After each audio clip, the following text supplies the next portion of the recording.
আর এই কষ্ট আযাব ভোগ করতে করতে করতে করতে হাসরের মাঠে চলে গেলাম। কোথায় কোথায়? হাসরের মাঠে চলে গেলাম। হাসরের মাঠটা কেমন হবে জানেন? আমার রাসূলকে মা আয়েশা প্রশ্ন করলেন, নবী গো, এই কাল হাসরের ময়দানে নারী পুরুষ তো উলঙ্গ থাকবে, তারা কি একজন আরেকজনের দিকে তাকাবে না? আমার রাসূল বললেন, না রে আয়েশা, না, এত ভয়ঙ্কর হবে কাল হাসরের ময়দান, এত বিপজ্জনক হবে রে আয়েশা। আয়েশা রে, একটা নারী একটা পুরুষের দিকে কেমন করে তাকাবে রে? এত মর্মান্তিক, এত বিপজ্জনক হবে, এত ভয়ঙ্কর হবে। এরে আয়েশা, একটা নারী সন্তান প্রসব হওয়ার আগেই তার গর্ভপাত হয়ে যাবে। নাউজুবিল্লাহ বলেন না? আরো জোরে। আমি বুঝাই যুবক, তোমরা বোঝো কত ভয়ঙ্কর হবে। মা, এখন যদি একটা মহিলা সন্তান সম্ভব হয়, তার বাবার বাড়ি, শ্বশুর বাড়ি, আত্মীয় স্বজন, সবার ফোকাসটা তার দিকে। টেনশন করে কি করে না? সিজারও যদি হয়, অনেক সময় সিজার অ্যাক্সিডেন্টে অনেক মা মারা যায়। একটা নারীর একটা বাচ্চা প্রসব হবে, কত মানুষ, কত বড় বড় ডাক্তার ভাত খাইতে পারে না ভালো করে, বিবিকে নিয়ে যায় উন্নত চিকিৎসার জন্য ভালো ডাক্তারের কাছে, কারণ আমার সন্তানের যেন অসুবিধা না হয়, আমার বিবির যেন কোনো ক্ষতি না হয়। বন্ধু গো, দুনিয়ায় একটা বাচ্চা আসার জন্য কত প্রস্তুতি নিতে হয়, কিন্তু ওই হাসরের ময়দান কত ভয়ঙ্কর হবে রে বন্ধু। বন্ধুরে আমার, নরমাল 1 ঘন্টা 2 ঘন্টা 6 ঘন্টা ডাক্তার স্যালাইন লাগাইলো, মাকে ট্রাই করলো সন্তানটা নরমালে দুনিয়ার মুখ দেখে কিনা, কিন্তু সম্ভব হলো না। সিজারের মাধ্যমে বন্ধু, সার্জারির মাধ্যমে বাচ্চাটাকে দুনিয়ার আলো দেখিয়ে দিল। মানুষের কোনো মূল্য থাকবে না, চিটার বাটপার ও বন্ধু অগ্রহণযোগ্য মানুষের সম্মান বেড়ে যাবে। এটাই হলো কিয়ামতের আলামত। আমার রাসূল বলেছেন, characterless people will come in national power. আমার রাসূল বলে দিয়েছেন, কিয়ামতের পূর্বক্ষণে চরিত্রহীন ক্যারেক্টারলেস লোক বন্ধু ক্ষমতার আসনে বসবে। নাউজুবিল্লাহ বলেন না কেন? আরো জোরে বলেন। আছে না নাই? সব কিছু মিলিয়ে বন্ধু, আমি একটু জাহান্নাম নিয়ে আপনাদেরকে বর্ণনা দিতে চাই। নিবিন্নি বর্ণনাটা? জাহান্নাম বন্ধু কত ভয়ঙ্কর, আমি আপনাদেরকে একটুখানি বর্ণনা দিতে চাই রে বন্ধু। এই সব ধরনের মানুষগুলো, সব ধরনের অপরাধী আছে না নাই? এর মধ্যে বিশেষ করে সবচেয়ে বড় ভয়ঙ্কর হলো সুদখোর। কি?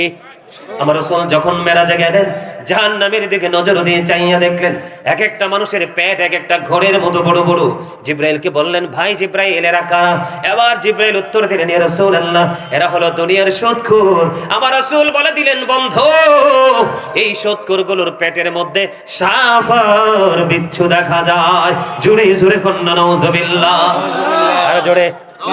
বন্ধুরে আমার, এখনকার মানুষের মধ্যে ভয় নেই, এখনকার মানুষের মধ্যে তাকওয়া নেই। যেই কোনো অন্যায় অপরাধ দেদারসে করে ফেলে, একটা বারের জন্য কোনো চিন্তা করে? কথা বলেন না, করে না বন্ধু। জাহান্নামীদেরকে মারার জন্য, পিটানোর জন্য যে হাতুড়ি জাহান্নামে বানানো আছে, পৃথিবীর সকল সৃষ্টি মিলে যদি 1 সেকেন্ডের জন্য উপরে উঠাইতে চায়, 1 সেকেন্ডের জন্য বন্ধু উঠাইতে পারবে না। ওই হাতুড়ি দিয়ে বন্ধু কি করতে থাকবে? মারতে থাকবে আর মার খেতে থাকবে। জোরে কন্না নাউজুবিল্লাহ। দৌড় দিতে পারবেন নি? পারবে দেও? ওই যে আল্লাহ ধরবে কিভাবে? কঠিন শক্ত ভাবে, ঠিক কিনা বলায়? মরতে পারবেন? মরার সুযোগ আছে? একটু আগে না বলে দিলাম, মরার কি নাই, বাঁচারও পালাবারও। তাহলে এখান থেকে হিসাব কষে নেন বন্ধু। আমার রাসূল বলে, উম্মত রে, দুনিয়ায় সব বলে গেলেও জান্নাত এবং জাহান্নামের কথা তোমরা ভুল্লা যাইও না। কারণ আপনি দুইটা যদি মনে রাখেন, জান্নাত হলো অবর্ণনীয় সুখ, আর জাহান্নাম হলো অবর্ণনীয় কষ্ট এবং যন্ত্রণার জায়গা। বন্ধুরে আমার দিকে তাকান, জাহান্নামীদের জন্য একমাত্র একবারে বলে ছোট বাজাব, আগুনের 1 জোড়া জুতা। নাউজুবিল্লাহ বলেন না? আগুনের একটা জোড়া জুতা আপনাকে পরাই দেওয়া হবে। এই পৃথিবীর আগুনের মতো না রে ও বন্ধু, এটাই দুনিয়ার আগুনের মতো না। এই আগুনটা কেমন হবে? হযরতে আবু হুরায়রা রাদিয়াল্লাহু তাআলা আনহু থেকে হাদিস বর্ণিত, আপনার আমার প্রাণের রাসূল তিনি বন্ধু বলে দিয়েছেন, আপনার আমার প্রাণের রাসূল তিনি বলে দিয়েছেন, আল্লাহ জাহান্নামের আগুনকে 1000 বছর তাপ দিলেন, আগুনের রং হয়ে গেল সাদা। আল্লাহ কয়, না, এই আগুনে হবে না, আরো তাপ বাড়াতে হবে। আরো 1000 বছর তাপ দিলেন, জান আরো 1000 বছর তাপ দিলেন, আগুনের রং হয়ে গেল বন্ধু লাল। 2000 বছর কত হাজার লাল হয়ে গেল। আল্লাহ কয় না না না, এই আগুনে হবে না। আরো 1000 বছর বন্ধু তাপ দিলেন, ওই আগুনের রং হয়ে গেল কালো। তাহলে 3000 বছর আগুনটাকে উত্তপ্ত করে বরাদ্দ করে রাখা আছে। জোরে জোরে কন্যা নাউজুবিল্লাহ, আরো জোরে বলেন না নাউজুবিল্লাহ। এই জাহান্নামের আগুনটা বন্ধু এত ভয়ঙ্কর হবে, এই আগুনের একজোড়া জুতা বন্ধু পাপীদেরকে পরিয়ে দেওয়া হবে। ও সিনার মানুষ, আমার ভাই আমার বাবা গো, হৃদয় খুলে শুনো, মা বোনদেরকে বলছি গো, এটি হৃদয় সবগুলো তুমি হৃদয়ের মধ্যে গেঁথে নাও। জাহান্নামের মধ্যে সবচেয়ে কম আযাব হলো আগুনের একটা জোড়া জুতা।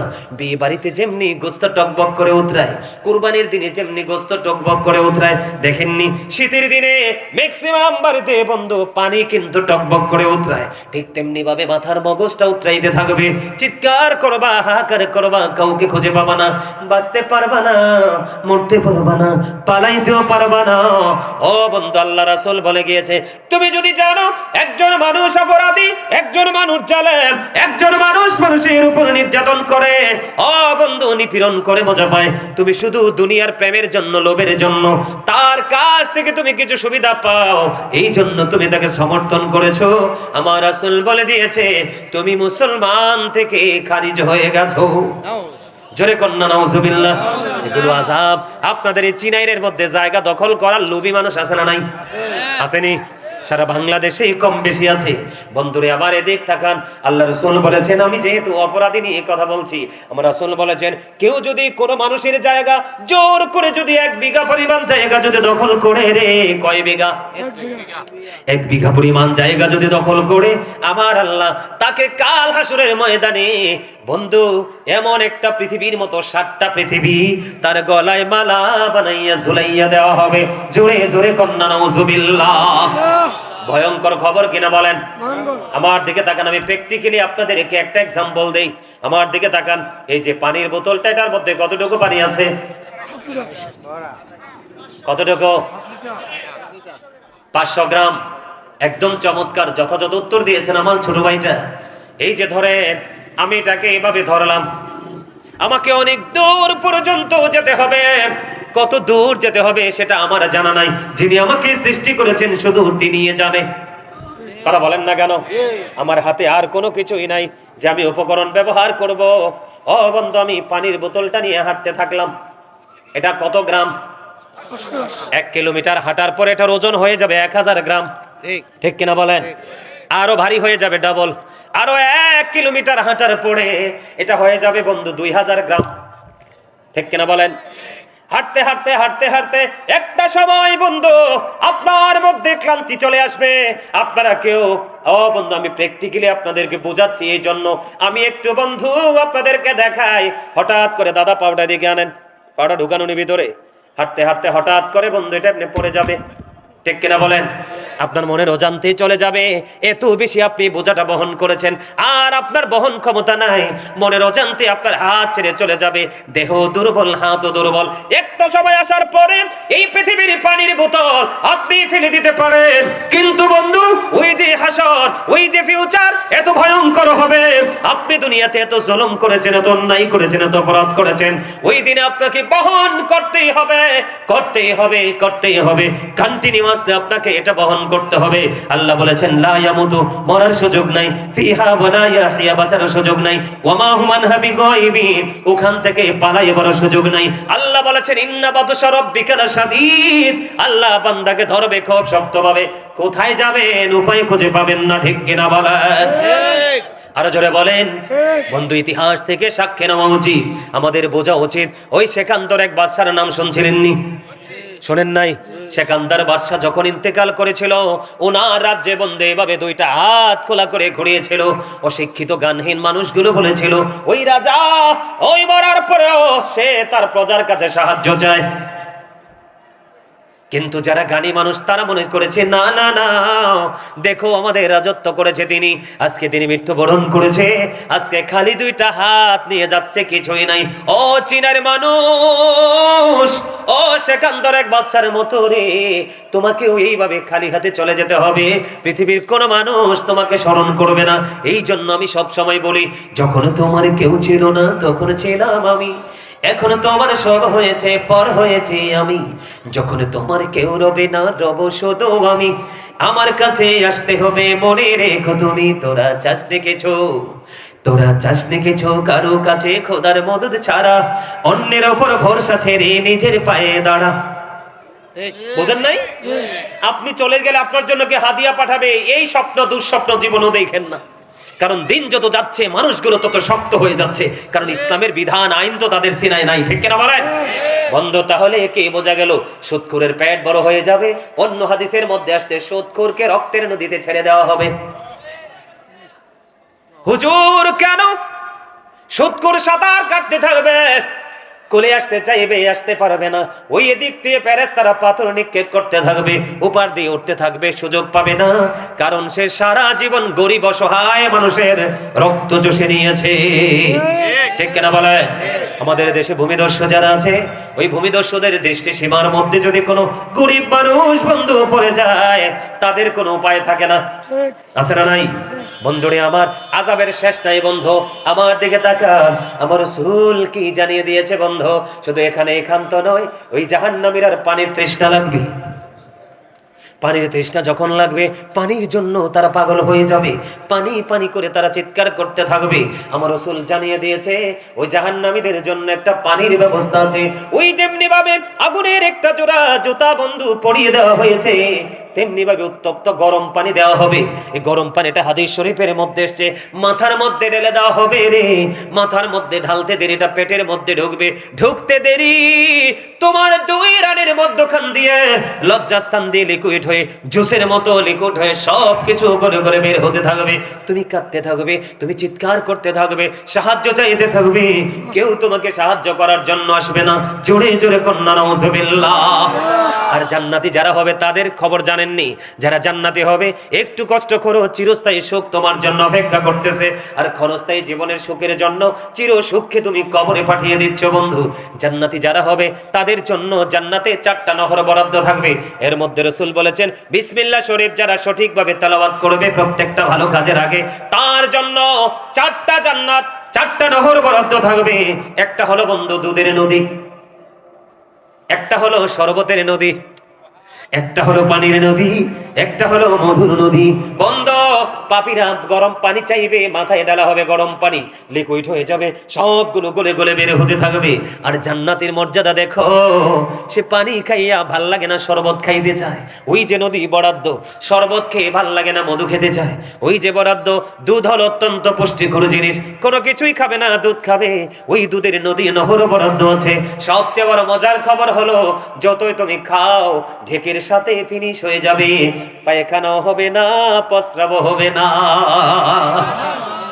সুবহানাল্লাহ কোন না?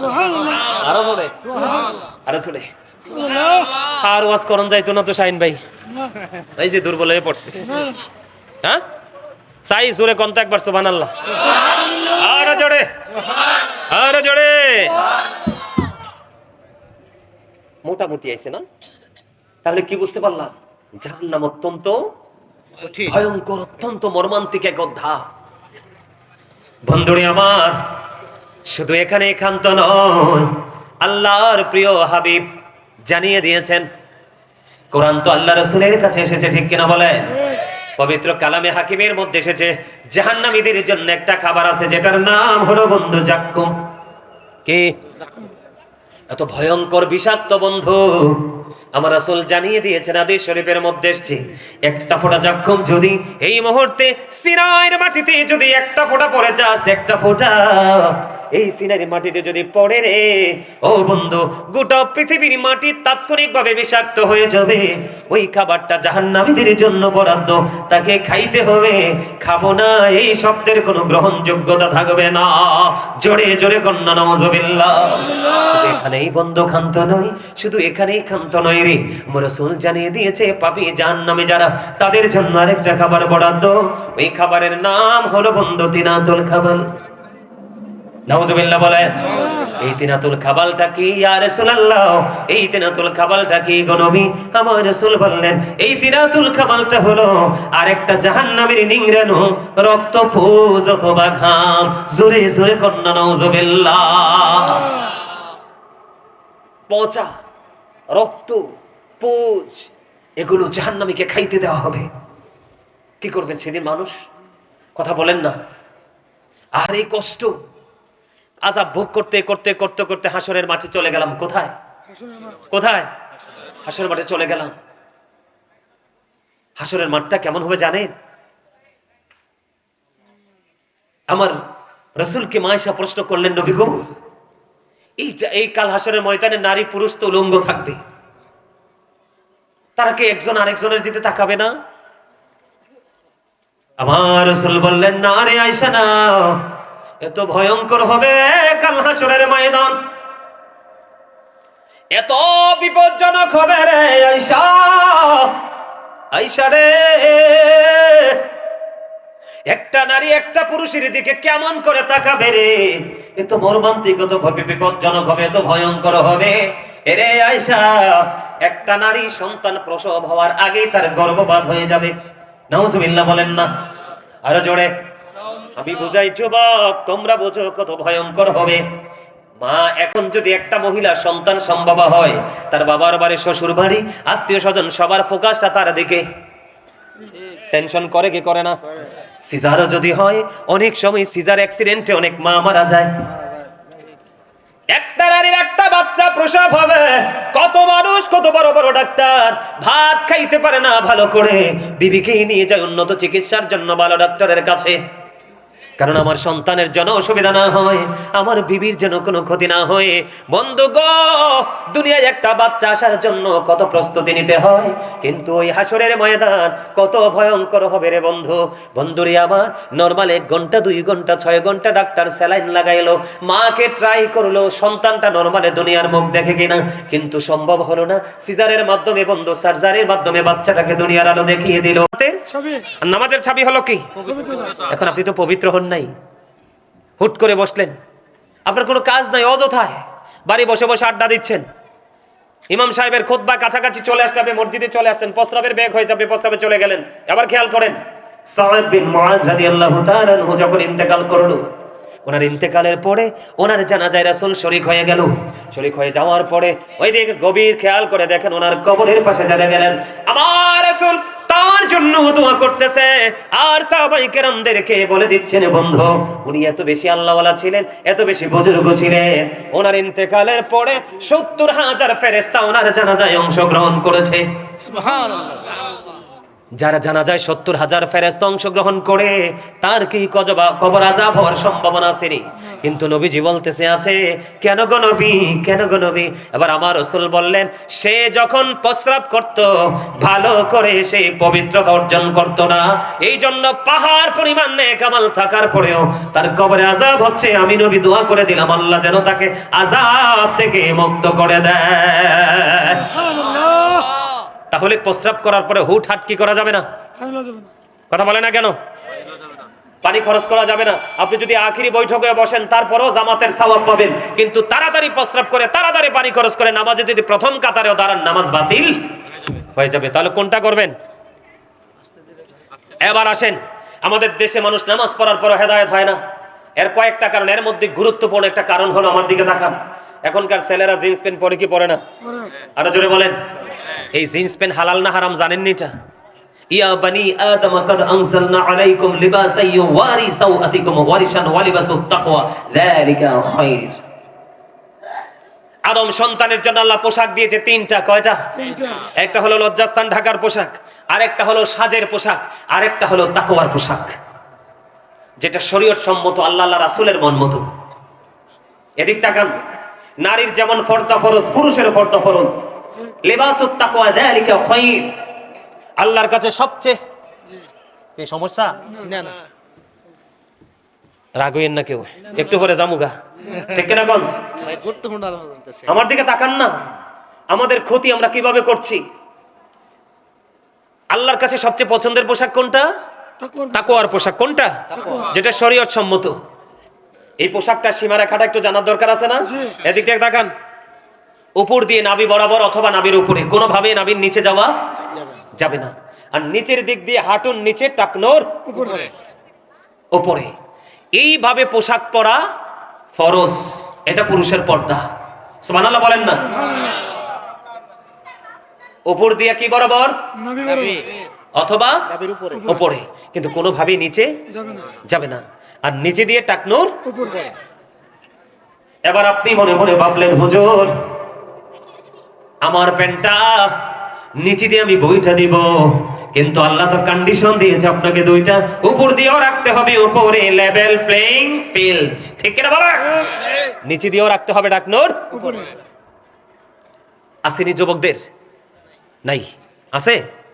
আল্লাহ রাসূল মসজিদের মধ্যে বসে আছেন, খেয়াল করেন। এক ব্যক্তি এসে নামাজের নিয়ত বাঁধলো। নিয়ত বাঁধার পরে নবীজি বললেন ওযু করে আসো। তিনি ওযু করে আসলেন, আসার পরে আবার নামাজের নিয়ত বাঁধলেন।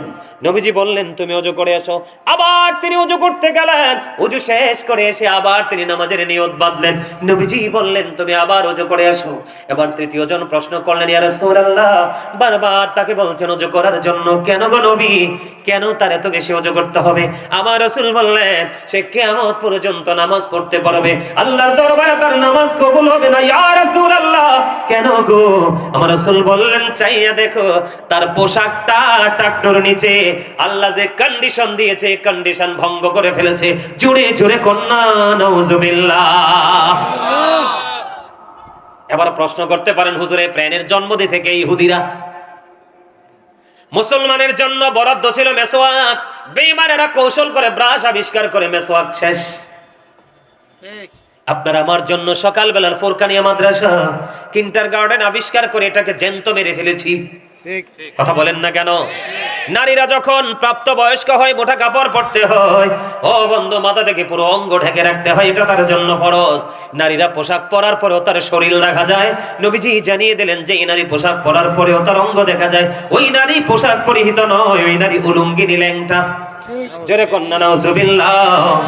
আজকে আমি বলে যাই, যেই পুরুষকে আল্লাহ পোশাক দিয়েছে লজ্জাস্থান ঢাকার জন্য, পোশাক দিয়েছে সাজের জন্য, পোশাক দিয়েছে তাকওয়ার পোশাক, যারা বন্ধু আল্লাহর হুকুম অমান্য করে, তোমরা যারা উপর দিক দিয়া, কি লজ্জা লাগে, আমি পুরুষ হইয়া চাইতে শরম লাগে, ঠিক না বলেন?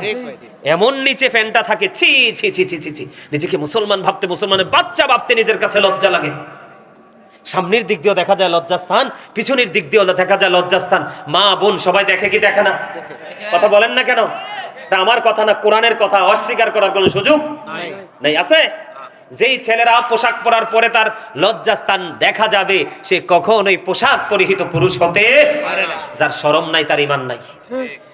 কথা কন না কেন? যার শরম নাই তার ঈমান নাই। কথা কি বুঝতে পারছেন? এদিক তাকান, বুঝতে পারছেন? তাহলে আজকে থেকে অসভ্য পোশাক পরা যাবে না। যাবে? অনেক মুরব্বীদেরকে দেখা যায় লুঙ্গি এমন ভাবে পরে মনে হচ্ছে রাস্তা ঝাড়ু দিচ্ছে। আছে না নাই? আছে। কোনোভাবে টাকনুর নিচে পোশাক, লুঙ্গি বলেন, প্যান্ট বলেন, পায়জামা বলেন, ট্রাউজার বলেন, বলে হুজুর জিন্স প্যান্টকে ধরছেন কেন? এটা বেশি খারাপ, কারণ এটার হাজার টানলে এটা উপরে ওঠে না, কারণ এটা জন্ম হয়েছে ছোট্ট হইয়া। কথা কন না কেন? ঠিক যাবে? ঠিক? আরো জোরে যুবক ভাইদেরকে বলছি, আরে আরো রয়েছে তো, কথা শেষ হয় নাই। হাদিস শরীফের মধ্যে আসছে যে অহংকার করে করে টাকনুর নিচে ঝুলাই ঝুলাই পোশাক পরে, তার ঠিকানা হবে জাহান্নাম। আল্লাহ কাল হাসরে কয়েকটা শ্রেণীর মানুষের সাথে কোনো কথা বলবে না, দয়া করবে না, ক্ষমা করবে না, মায়া করবে না। এর মধ্যে এক শ্রেণী হলো যারা অহংকার করে করে ঝুলাইয়া ঝুলাইয়া টাকনুর নিচে পোশাক পরে। নাউজুবিল্লাহ বলেন না? আরো জোরে বলেন, আর একটু মহব্বতে। তাহলে এইগুলোকে করা যাবে? এগুলো আমরা করব না, ঠিক না বলেন? আরো জোরে। বিশেষ করে জুমার দিনে পাঞ্জাবি পরে যাবেন, শার্ট গেঞ্জি বাদ দিবেন। দেখছেন না কিভাবে ভূমিকম্প আইছে? আরো ভয়ঙ্কর ভূমিকম্প আসতেছে। বাঁচতে পারবো না তো, কারণ যিনি বাঁচাবে আমরা তো ওনার লগে নাই।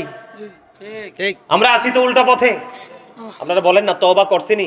মানুষ করে নাই, তবা করছে, করে নাই। কেন করে নাই? কারণ সে তো এটা কি বুঝেই না। দুনিয়াতে যখন আল্লাহ নাফরমানি কাজ বেশি বেশি হয়, প্রত্যেকটা জিনিসের একটা মূল আছে, নাবি আছে, আছে না নাই? ঠিক জমিনেরও এরকম একটা নাবি আছে। যখন অপরাধের পাহাড় বেড়ে যায়, আল্লাহ ফেরেশতাদেরকে বলে ওটাদের একটা টান দাও, টান দিলে জমিন কাঁপতে থাকে। তখন এই অবকাঠামো যা আছে, অনেকে মরে, অনেকেই বাঁচে, ঠিক কিনা বলেন? সম্মানিত উপস্থিতি, অনেক আলোচনা হয়েছে, আর আলোচনা করব না। আপনার আমারও সময় অনেক হয়ে গেছে, মিলাদ বাকি, কিয়াম বাকি, মোনাজাত বাকি, ঠিক কিনা বলেন? আরো জোরে। তাবারুক আসেনি? আছে? ও ফাকরি আছে মাশাআল্লাহ। কতজনকে দিবেন? মাশাআল্লাহ মাশাআল্লাহ। যাক, তাহলে ক্যাম্পটা শেষ করে নিই। ক্যাম্পটা শেষ করে মোনাজাতের আগে আমরা বাচ্চাদেরকে পাগড়ি দেওয়া হবে। আপনারা যারা এখনো বাইরে দাঁড়িয়ে আছেন সবাই ভিতরে চলে আসেন, আমরা কিছুক্ষণের মধ্যে প্রোগ্রাম শেষ করে আমরা মোনাজাত দিয়ে দিব। তাবারুক নিয়ে সবাই বাড়ি যাবেন, সবাই ভিতরে চলে আসেন। আমি যখন ক্যাম্প করব তখন আপনারা সবাই সারিবদ্ধভাবে বসে যাবেন। আমাদের ছাত্র সংখ্যা ছিল প্রায় 48 থেকে 50, এখন বর্তমানে 27 জনের মতো আছে। একটু দয়া করে যদি আমাদের একটু 10-15 জন ছাত্র কালেকশনের ব্যাপার ছিল, মাদ্রাসার ছাত্রদের উপস্থিত। উনি কি বলছে জানেন? আমরা শুধু সুন্নিয়ত করলে তো হবে না, মুখে মুখে সুন্নিয়তের কথা বললে হবে না, আমাদেরকে সত্যিকারের সুন্নিয়তকে কি করতে হবে? জিন্দা করতে হবে।